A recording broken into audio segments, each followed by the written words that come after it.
A scene of total devastation met their eyes.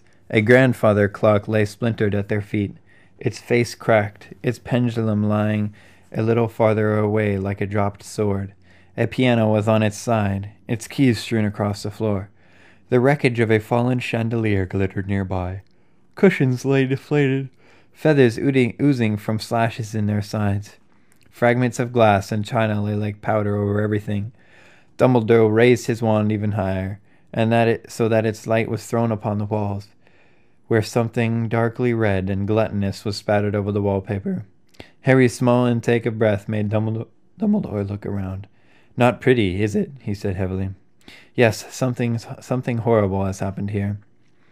Dumbledore moved carefully into the middle of the room, scrutinizing the wreckage at his feet. Harry followed, gazing around, half scared of what he might see hidden behind the wreck of the piano or the overturned sofa. But there was no sign of a body. "Maybe there was a fight and they dragged him off, Professor," Harry suggested, trying not to imagine how badly wounded a man would have to be to leave those stains spattered halfway up the walls. "I don't think so," said Dumbledore quietly, peering behind an overstuffed armchair lying on his side. "You mean he's still here somewhere?" "Yes."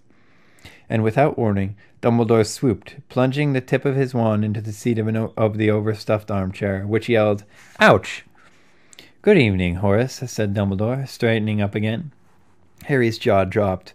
Where a split second before there had been an armchair, there now crouched an enormously fat, bald old man, who was massaging his lower belly and squinting up at Dumbledore with an aggrieved and watery eye. "There was no need to stick the wand in that hard," he said gruffly, clambering to his feet. "It hurt." The wand light sparkled on his shiny pate. His prominent eyes, his enormous silver walrus-like mustache, and the highly polished buttons on the maroon velvet jacket that he was wearing over a pair of lilac silk pajamas. The top of his head barely reached Dumbledore's chin. "What gave it away?" he grunted, as he staggered to his feet, still rubbing his lower belly. He seemed remarkably unabashed for a man who had just been discovered pretending to be an armchair. "My dear Horace," said Dumbledore, looking amused, "if the Death Eaters really had come to call, the dark mark would have been set over the house." The wizard clapped a pudgy hand to his vast forehead. "The dark mark," he muttered. "Knew there was something. Ah, well. Wouldn't have had time anyway. I'd only just put the finishing touches on my upholstery when you entered the room." He heaved a great sigh and made the ends of his mustache flutter. "Would you like my assistance clearing up?" said Dumbledore politely. "Please," said the other. They stood back to back, the tall, thin wizard and the short, round one, and waved their wands in identical sweeping motions. The furniture flew back to its original places. Ornaments reformed in mid-air. Feathers zoomed into their cushions. Torn books repaired themselves as they landed on the shelves. Oil lanterns soared onto side tables and reignited. A vast collection of splintered silver picture frames flew glittering across the room and alighted, whole and untarnished, upon a desk. Rips, cracks, and holes healed everywhere, and the walls wiped themselves clean. "What kind of blood was that, incidentally?" asked Dumbledore, loudly over the chiming of a new unsmashed grandfather clock. "On the walls? Dragon," he shouted. The wizard called Horace, as with a deafening grinding and tinkling, the chandelier screwed itself back into the ceiling. There was a final plunk from the piano, and silence. "Yes, dragon," repeated the wizard conversationally. "My last bottle, and prices are sky-high at the moment. Still, it might be reusable." He stumped over to the small crystal bottle standing on top of the sideboard and held it up to the light, examining the thick liquid within. A bit dusty." He set the bottle back on the sideboard and sighed. It was then when his gaze fell upon Harry. "Oh-ho!" he said, his large round eyes flying to Harry's forehead, and the lightning-shaped scar it bore. "Oh-ho!" "This," said Dumbledore, moving forward to make an introduction, "is Harry Potter. Harry, this is an old friend and colleague of mine, Horace Slughorn." Slughorn turned on Dumbledore, his expression shrewd. "So that's how you thought you'd persuade me, is it? Well, the answer's no, Albus." He pushed past Harry, his face turned resolutely away from the air of a man trying to resist temptation, I suppose we can have a drink, at least, asked Dumbledore, for old time's sake. Slughorn hesitated. All right, then, one drink, he said ungraciously. Dumbledore smiled at Harry and directed him towards a chair, not unlike the one that Slughorn had so recently impersonated, which stood right beside the newly burning fire and the brightly glowing oil lamp. Harry took the seat with a distinct impression that Dumbledore, for some reason, wanted to keep him as visible as possible.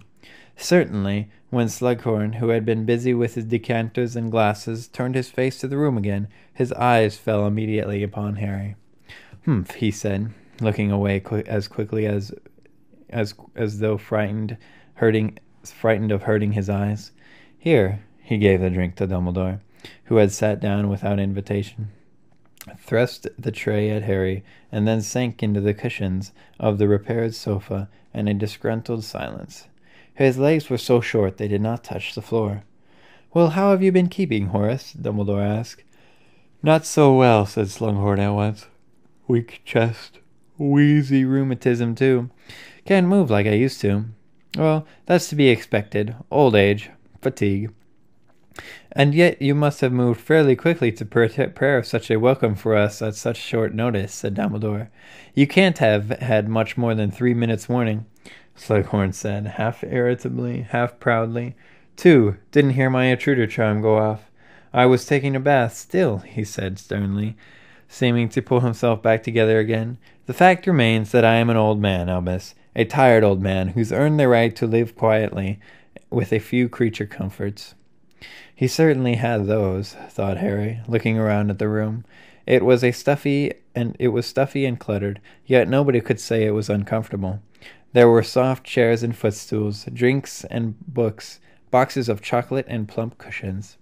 If Harry had not known who lived here, he would have guessed a rich, fussy old lady. "You're not yet as old as I am, Horace," said Dumbledore. "Well, maybe you ought to think about retirement yourself," said Slughorn bluntly. His pale gooseberry eyes had found Dumbledore's injured hand. "Reactions not what they used to, I see.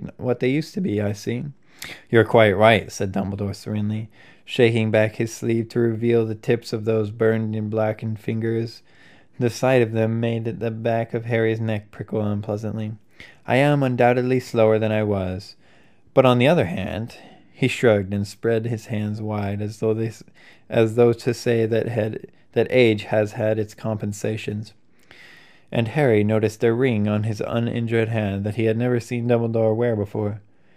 It was large, rather clumsily made of what looked like gold, and was set with a heavy black stone that had a crack down the middle.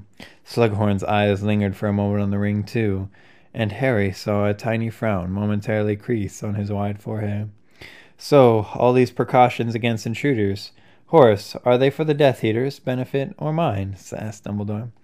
"What would a Death Eater want with a poor, broken-down old buffer like me?" demanded Slughorn. "I imagine that they want you to turn your considerable talents in coercion, torture, and murder," said Dumbledore. "Are you really telling me that they haven't come recruiting yet?" Slughorn eyed Dumbledore balefully for a moment, then muttered, "I haven't given them a chance. I've been on the move for a year, never stay in one place for more than a week, moving from Muggle house to Muggle house. The owners of this place had a holiday in the Canary Islands. On a holiday in the Canary Islands. It's been very pleasant. I'll be sorry to leave. It's quite easy once you know how. One simple freezing charm on these absurd burglar alarms, and they use instead of sneakoscopes, and make sure that the neighbors don't spot you bringing in the piano."